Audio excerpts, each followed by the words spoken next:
Three. Ista'id. Siap. Kiaman. Salaman. Assalamualaikum warahmatullahi wabarakatuh. Julusan. Doa sebelum belajar. Allahumma inni as'aluka ilman nafi'an wa rizqan thayyiban wa amalan mutaqabbalan. Rabbi zidni ilman warzuqni fahman. Bismillahirrahmanirrahim. Alhamdulillahirabbil alamin. Wassalatu wassalamu ala Rasulillah. Bagaimana kabarnya hari ini para santri sekalian? Alhamdulillah. Alhamdulillah ya. Baik, sebelum kita mulai pembelajaran kita hari ini, terlebih dahulu saya ingin mengabsen Zaki Fakih hadir, atau Farizi hadir. Ada yang sakit? Siapa? Faiz. Dua orang saja. Iya. Kita doakan ya, mudah-mudahan segera lekas sembuh. Amin. Ya, baik. Hari ini kita akan melanjutkan materi kita tentang energi. Ya, silakan dinyalakan proyektornya.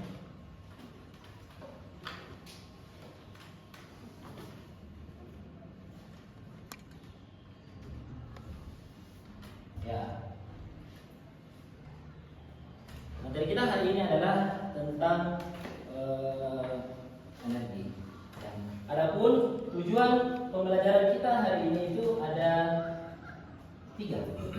Yang pertama, menjelaskan bagaimana pentingnya energi terbarukan di tingkat nasional dan juga internasional. Kemudian yang kedua, mengidentifikasi macam-macam energi terbarukan. Dan yang ketiga adalah membedakan antara keunggulan dan juga kelemahan untuk masing-masing energi terbarukan yang nantinya akan kita pelajari pada materi ini. Baik.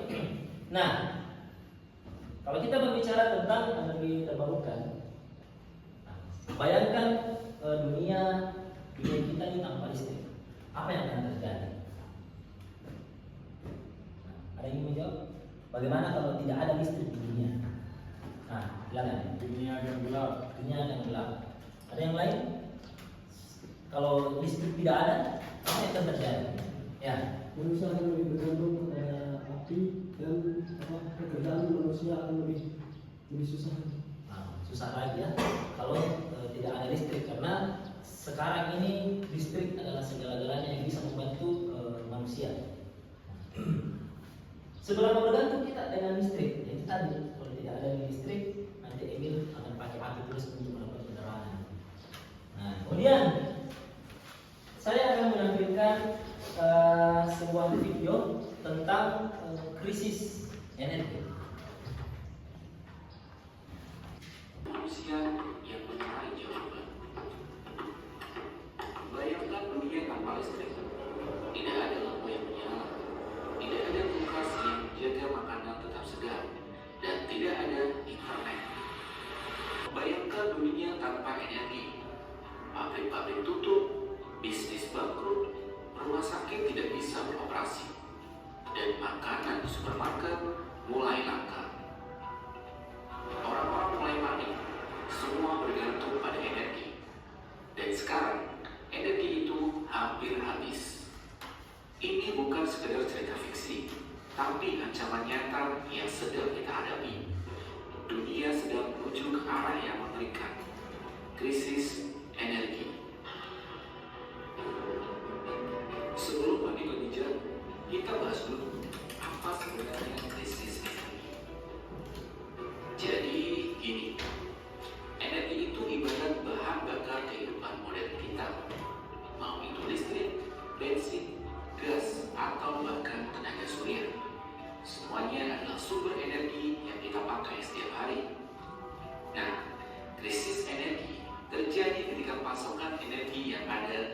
cukup buat memenuhi kebutuhan kita. Masa Dari video tadi yang ditampilkan tentang krisis energi, apa yang menjadi penyebab dari krisis energi? Ada banyak faktor. Apa kira-kira teman-teman sekalian yang menjadi penyebab krisis atau kelangkaan energi? Ya, Pemakaian secara berlebihan. pemakaian secara berlebihan. Ada yang lain? Kenapa bisa terjadi krisis energi? Ya, Perubahan iklim. perubahan iklim. Lagi? Ketergantungan teknologi. Ketergantungan terhadap teknologi. Oke, ya jadi semua yang kita sebutkan itu adalah merupakan faktor-faktor yang mempengaruhi yang menyebabkan terjadinya krisis energi. Nah, di dalam materi ini semua kita akan kita bahas. Baik, saya lanjutkan. Nah, apa itu energi sampai sekian? Nah, energi itu merupakan kemampuan untuk melakukan usaha. Nah, energi ini sangat memiliki peran yang besar dalam kehidupan kita sehari-hari. Kalau kita berbicara tentang energi, maka pasti kita akan berbicara tentang listrik. Nah, energi itu bisa kita katakan sebagai sesuatu yang tidak bisa kita ciptakan dan tidak bisa kita musnahkan. Tetapi energi bisa kita ubah dari satu bentuk energi ke bentuk energi yang lain. Nah, inilah sumber energi merupakan segala sesuatu yang bisa menghasilkan energi. Dengan adanya sumber energi itu bisa air, angin, dan juga lain-lain.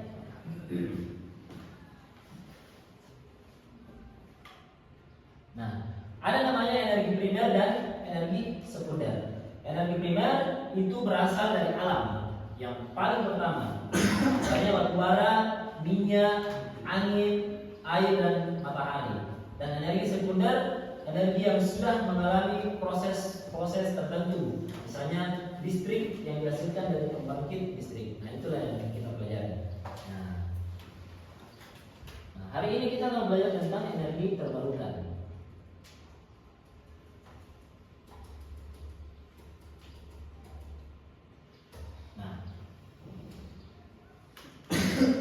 Dari katanya saja, tadi itu. Jangan nanti potong-potong. Energi terbarukan dan itu energi yang bisa kita diperbarui secara terus-menerus dan itu tidak akan pernah habis. Nah, contohnya apa? Energi yang bisa diperbarui dan tidak akan ada habisnya. Misalnya seperti Air, itu kan air melimpah. Air itu akan melalui siklus hidrologi dari turun hujan, turun ke bumi, kemudian menguap lagi, naik lagi. Nah, itu air kan tidak akan pernah habis. Apalagi yang tidak akan pernah habis? Cahaya, surya, matahari, itu tidak akan pernah habis. Apalagi angin kan tidak akan pernah habis itu. Nah, jadi semua itu adalah sumber-sumber energi terbarukan. Ya, baik. Selanjutnya saya akan membagi menjadi 3 kelompok untuk kita melakukan diskusi dan juga nanti di akhir akan melakukan presentasi. Nah, saya membagi menjadi 3 kelompok. Silakan dihitung. Saya bagi secara acak saja. Hitung 1 sampai 3. Silakan. 1, 2, 3, 1, 2, 3, 1, 2, 3, 1, 2. 3. Ya, silakan setiap kelompok berkumpul dengan temannya masing-masing dan kita fasilitasi untuk menggunakan laptop. Silahkan cari referensi-referensi yang ada. Sekarang silakan dibagi. Ya, silakan sesuai dengan kelompok tadi. Baik, kelompok 1, tugas dari kelompok 1 adalah membuat peta konsep tentang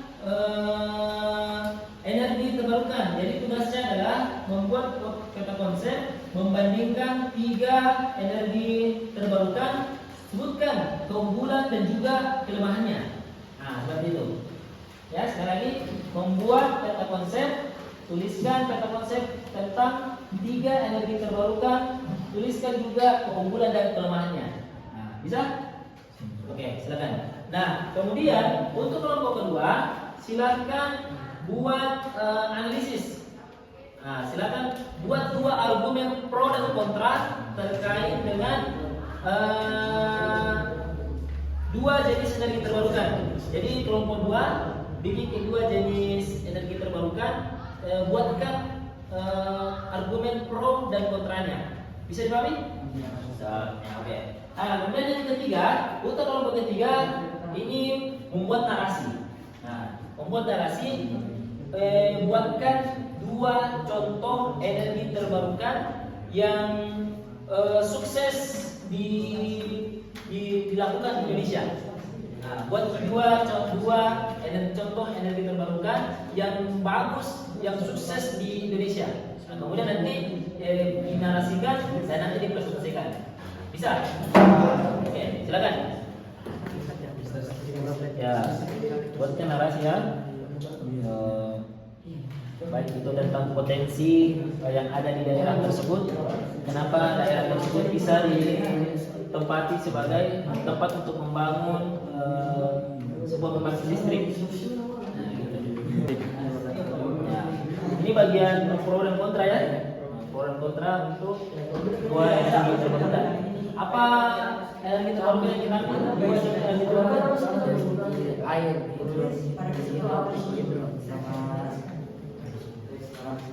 Sama apa? surya atau Tenaga air dengan tenaga surya. Kelompok 1 menggunakan Canva ya, membuat 3 jenis energi terbarukan untuk kelebihan dan kekurangan. Apa energi terbarukan yang kita pakai membangkit listrik tenaga apa? Air. Apa lagi? Angin dengan surya. Oke, baik. Oke, semuanya sudah selesai. Selanjutnya sesi presentasi untuk setiap kelompok. Nah, silakan kelompok 1 terlebih dahulu. Siapa yang ingin mempresentasikan dan siapa yang mendampingi di atas, silakan masuk ke sini. Ya, silakan kelompok 1 untuk mempresentasikan. Assalamualaikum warahmatullahi wabarakatuh. Waalaikumsalam warahmatullahi wabarakatuh. Di sini saya sebagai perwakilan dari kelompok 1 akan menjelaskan tentang 3 sumber daya energi terbarukan.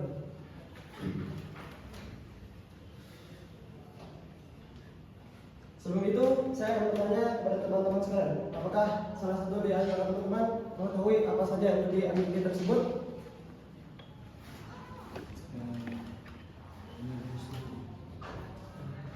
Ya, silakan. panas bumi, Ya, betul.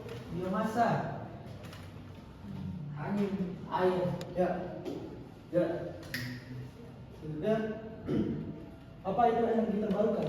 Energi terbarukan yang juga dikenal sebagai energi ramah lingkungan adalah jenis energi yang dihasilkan dari sumber daya alam yang dapat diperbarui secara berkelanjutan. 3 proyek energi terbarukan. Yang pertama, pembangkit listrik tenaga air, pembangkit listrik tenaga angin, dan juga energi surya. Pembangkit listrik tenaga air memiliki kelebihan. Yang pertama, sumber daya energi stabil dan berkelanjutan dan mampu menghasilkan daya yang besar, dapat digunakan juga untuk irigasi. Tapi kekurangannya, biaya pembangunan bendungan tinggi dan dampak dalam ekosistem sungai. Pembangkit listrik tenaga angin memiliki kelebihan tidak menghasilkan polusi, efektif daerah berangin, biaya operasionalnya lebih rendah. Tapi kekurangannya butuh lahan yang luas dan gangguan suara dan estetika. Energi surya memiliki kelebihan seperti melimpahkan matahari, ramah lingkungan, cocok untuk daerah tropis, tapi juga memiliki kekurangan tergantung cuaca dan siang hari dan investasi awal yang terlalu mahal. Sekian presentasi dari kelompok kami. Terima kasih. Sebelum saya tutup, adakah yang ingin bertanya? Ya, silakan. Ada yang ingin ditanyakan dari kelompok 2 dan kelompok 3, presentasi dari kelompok 1 tentang keunggulan dan kelebihan, keunggulan dan kelemahan dari sumber energi terbarukan. Nah, silakan ada? Kalau tidak ada, kita berlanjut di kelompok 2.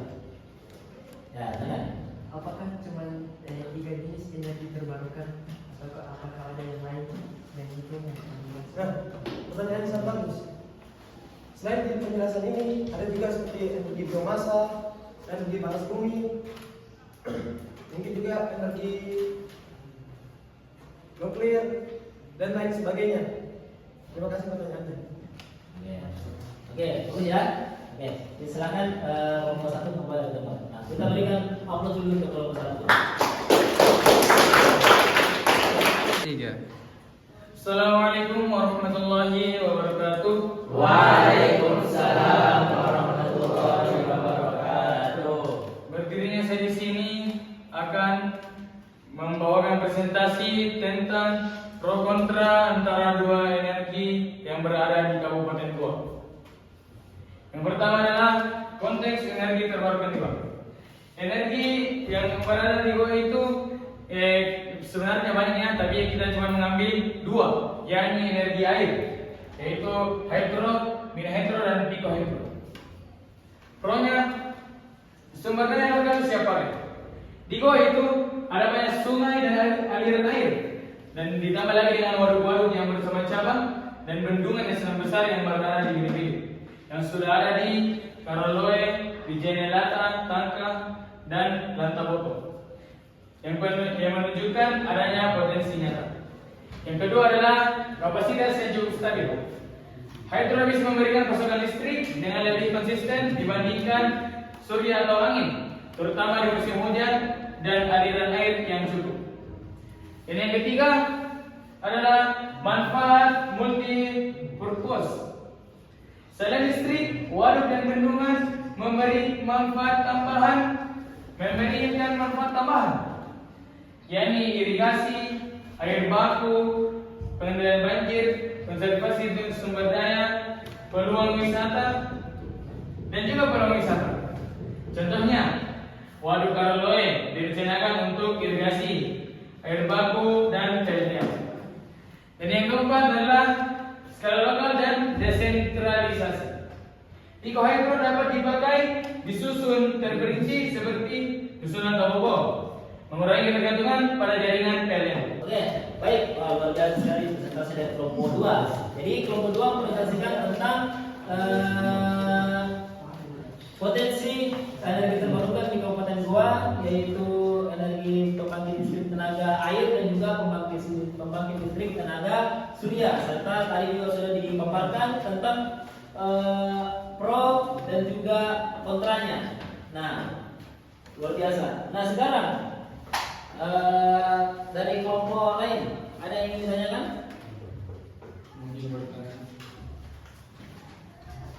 Terkait dengan presentasi kelompok 2, kelompok 1 dan kelompok 3 ada? Silakan. Dan jika ada yang bertanya, saya akan bertanya ke kelompok 2. Habis, nah silakan. Itu menggunakan alat-alat ya konsep ya apa namanya dari matahari untuk jadi listrik. Untuk penghasilan panel listrik itu menggunakan panel listrik. Panel listrik itu panel surya, bukan panel listrik. Karena panel surya itu yang dihasilkan adalah listrik. Dan panel surya itu harganya cukup mahal banget. Ya, oke, baik.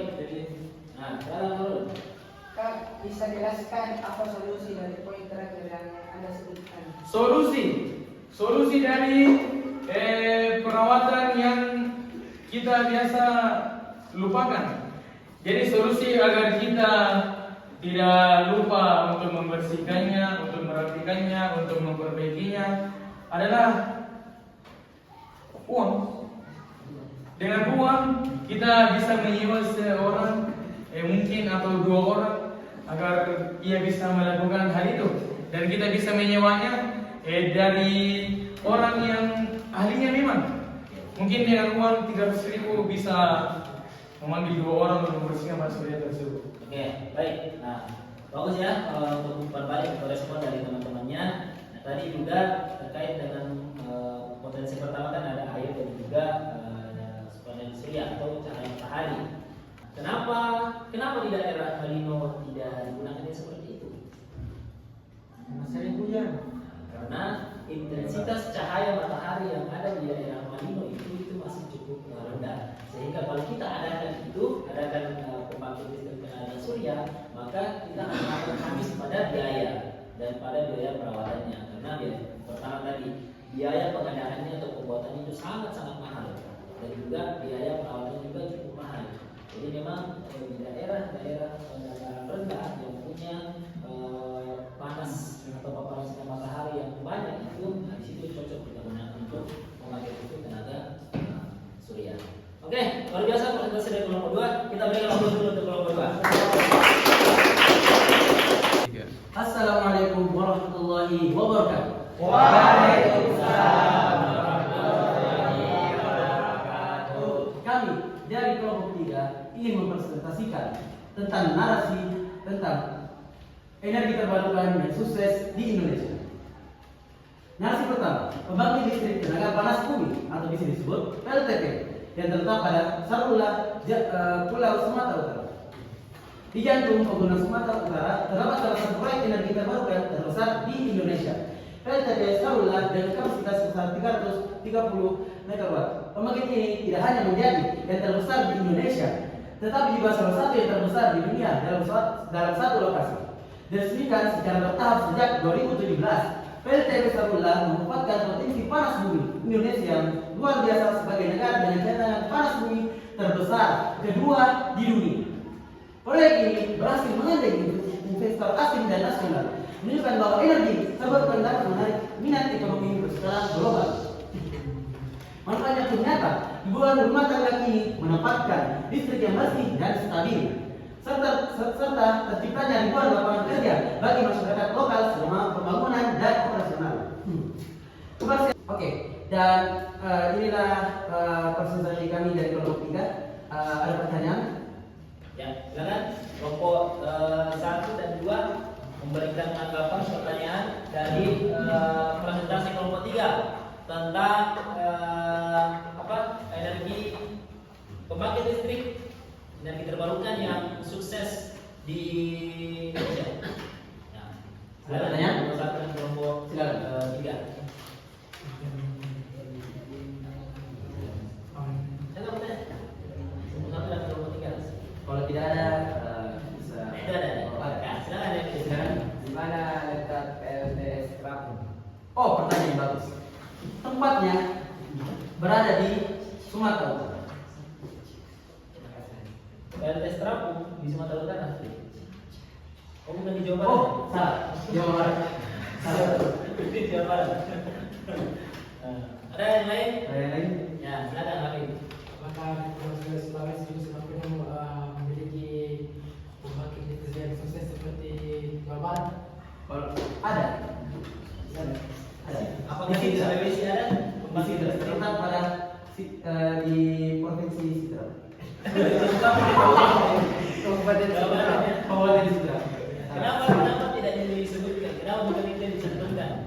Karena yang dicari para yang diberikan tadi tugas itu yang tersukses yang terletak pada di Indonesia. Berarti itu dua yang paling bagus anunya penghasil listriknya. Iya, daripada yang lain. Oke, baik. Luar biasa tadi presentasi dari kelompok 3. Kita berikan aplaus yang berdua untuk kelompok 3.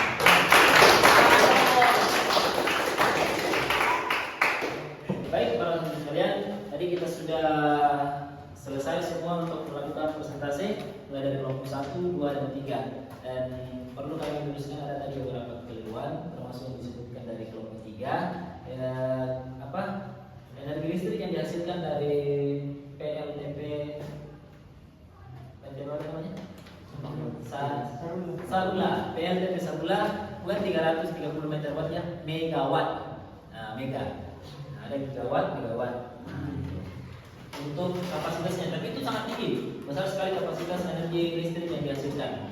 Oke, baik. Setelah kita menyelesaikan semua presentasi, silahkan sekarang saya akan meminta setiap orang untuk melakukan refleksi. Nah, saya mau bagikan ini.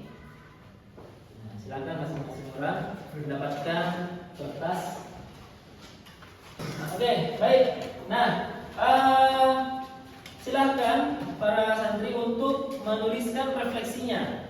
Pertanyaannya adalah setelah pertemuan ini apa yang kita sadari? Nah, silakan tuliskan. Setelah pertemuan ini, saya semakin menyadari bahwa bla bla bla. Bahwa apa? Setelah kita pembelajaran kita hari ini, apa yang kita sadari? Nah, kemudian setelah itu satu hal yang paling menarik dari energi terbarukan. Nah, silakan tuliskan satu hal yang menarik dari energi terbarukan. Bisa ya? Bisa. Oke, silakan. Ya, baik, silakan. Siapa yang ingin memberikan refleksinya? Ya, habis. Itu sih. Harap bisa saja. Setelah pertemuan ini, saya semakin menyadari bahwa begitu banyak sumber energi terbarukan di Indonesia. Tapi di antara semua itu, satu hal yang paling menarik dari energi terbarukan adalah ketika energi tersebut kita dapat memudahkan pekerjaan atau kegiatan manusia disebabkan energi terbarukan tersebut. Bagus, habis. Jadi energi terbarukan itu akan sangat memudahkan pekerjaan manusia. Ya. Silakan, yang lain ada? Ya, silakan. Ya, oke, Habib. Setelah pertemuan ini saya semakin sadar bahwa sumber energi terbarukan ini masing-masing kekurangan. Meski punya manfaat yang sangat bagus, kita harus juga bisa menggunakannya dengan baik, dengan bijak. Jika tidak digunakan dengan baik dan bijak, itu akan merugikan masyarakat dan seluruh masyarakat Indonesia. Satu hal yang paling menarik di pertemuan ini adalah energi bisa dibuat dari suatu bentuk ke bentuk lainnya, seperti air bisa menjadi energi listrik dan angin juga. Jadi berbagai hal. Oke, bagus. Oke. Oke, baik para teman sekalian. Alhamdulillah kita sudah menyelesaikan presentasi, kemudian juga memberikan refleksi. Nah, jadi materi keseluruhan materi kita hari ini adalah tentang energi terbarukan. Bagaimana potensi-potensi energi terbarukan yang ada di Indonesia, seperti yang disampaikan tadi di kelompok 3, di mana ada beberapa pembangkit listrik energi terbarukan yang bisa kita dapati di Indonesia. Bahkan di daerah kita sendiri di Sulawesi Selatan itu kita bisa menemukan pembangkit listrik tenaga baling-baling yang ada di Jeneponto dan juga Sidrap. Nah, selain itu, selain keunggulan-keunggulan, ternyata memang energi terbarukan itu atau pembangkit listrik itu biayanya tidak murah, mahal. Nah, ini dikatakan dari kelompok 2 bahwa pembangkit listrik itu biayanya cukup mahal, apalagi pembelian dan juga perawatan itu yang paling mahal untuk pembangkit listrik. Jadi kita sebagai generasi muda untuk menghadapi krisis energi itu, maka peran kita untuk saat ini adalah bagaimana kita menggunakan energi secara bijak. Contoh kecilnya kita menggunakan lampu ini. Ketika kita sudah tidak pakai kelas, silakan kita padamkan lampunya. Jangan dibiarkan menyala terus-menerus, karena energi yang didapatkan adalah energi listrik yang dihasilkan dari itu tadi. Nah, karena selain dari energi terbarukan, ada juga energi tak terbarukan. Nah, dan energi tak terbarukan inilah yang nantinya mungkin 50 atau 100 tahun ke depan nanti mungkin akan habis. Nah, mungkin kita sudah tidak ada, tapi siapa yang akan menikmati itu adalah anak cucu kita nanti yang akan menikmati semua itu. Jika kita tidak mampu, jika kita tidak bisa bijak dalam menggunakan energi, maka salah satu tadi itu dampak yang akan dihasilkan adalah kerusakan lingkungan. Jadi kali ini cukup pembelajaran kita hari ini, dan di pertemuan selanjutnya kita akan membahas tentang bagaimana panel surya itu bisa mengubah energi cahaya atau matahari menjadi energi listrik, seperti yang disinggung sedikit oleh Hafiz, dan juga bagaimana energi angin bisa dikonversi menjadi energi listrik. Itu materi kita di pertemuan selanjutnya. Saya kira cukup untuk hari ini. Mudah-mudahan kita terus semangat untuk belajar, dan kita tutup dengan doa kafaratul majelis. Subhanallahumma wa bihamdika asyhadu an la ilaha illa anta astaghfiruka wa atubu ilaik. Assalamualaikum warahmatullahi wabarakatuh. Waalaikumsalam.